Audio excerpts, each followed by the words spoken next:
Before you walk away from your relationship, stop. What if you're about to leave something worth fighting for? Or worse, stay stuck in something that's slowly destroying you? Today, I'll show you how to see your relationship clearly. No emotions, just truth. Before you leave your relationship, ask yourself, how did it truly begin? Strip away the butterflies, the stories you tell others, the idealized version you've built in your head. Who initiated? Who hesitated? Who compromised first? Was there genuine alignment, or was someone already negotiating pieces of themselves just to make it work? Relationships that start from imbalance often carry that dynamic forward. If you were the one who pushed for more, while they resisted or responded out of guilt, obligation, or confusion, it's not a strong foundation. It's a shaky agreement dressed up as love. Once the relationship began, how long did the safety and excitement last? I'm not talking about lust or attraction. I'm talking about the part where everything felt like it clicked.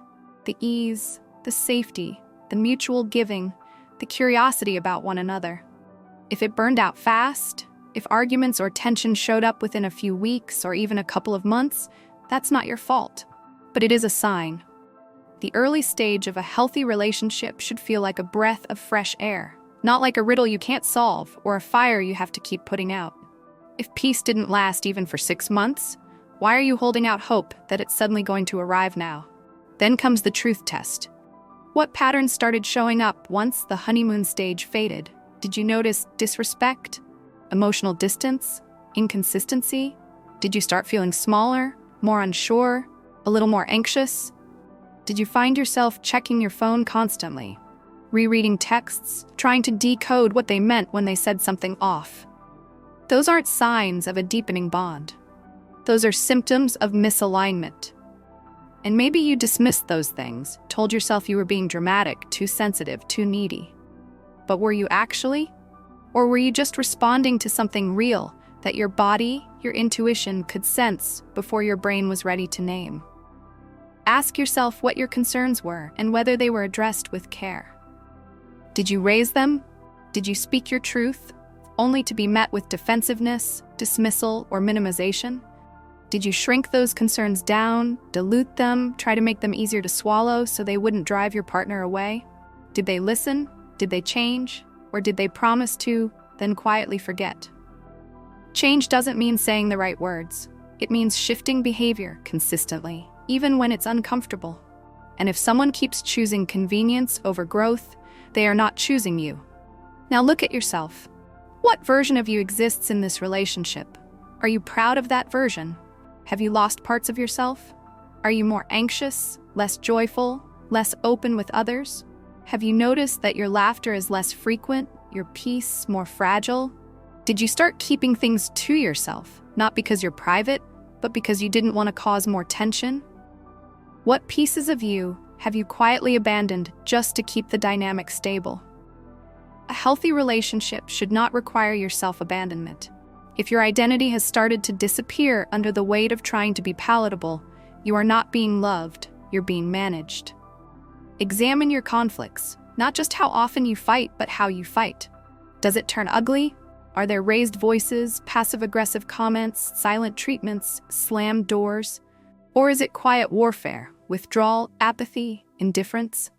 Do you feel heard, or do you walk away from disagreements feeling like you've just made things worse? A relationship that can't navigate conflict with care is not built to last. Conflict is not the problem. The problem is emotional immaturity, defensiveness, and a lack of repair. And if you've stopped bringing things up because you already know how it's going to go, that's not peace. That's fear, and it will erode you over time. So what about resolution? Can the two of you solve problems together? Or do you just sweep them under the rug? Do issues disappear only because someone got tired of talking about them? Or because one person gave in to stop the tension? That's not resolution. That's survival.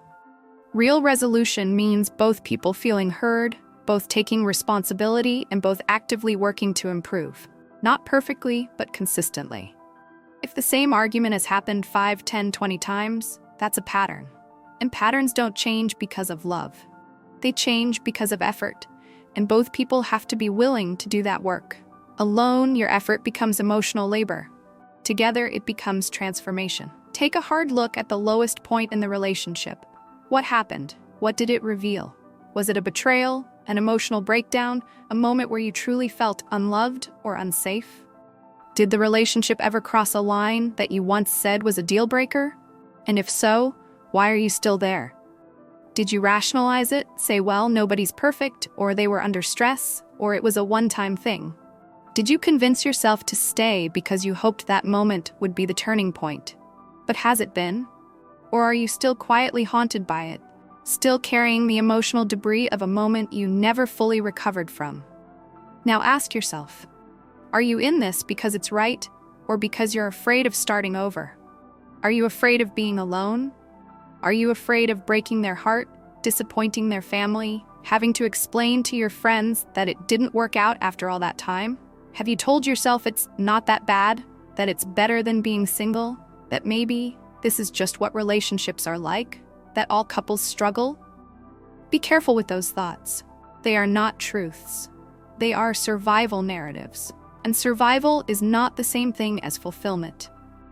If your fear of loneliness is louder than your desire for peace, you will keep choosing the familiar pain of this relationship over the unfamiliar possibility of something better.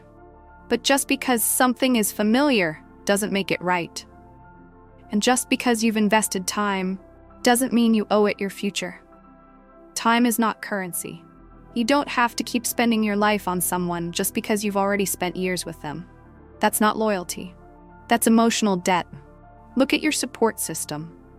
What do your closest, most honest friends think of your relationship? Do they celebrate it? Do they envy it? Or do they avoid asking about it because they know the answer is complicated and heavy? If you told your own story back to yourself, as if it were happening to someone else, what would you advise them to do? Would you say, stay and wait? Or would you say, this isn't love, this is a slow unraveling? The hardest truths often live in the advice we'd give to others. But we have to be brave enough to give it to ourselves, too. Think about the best moments.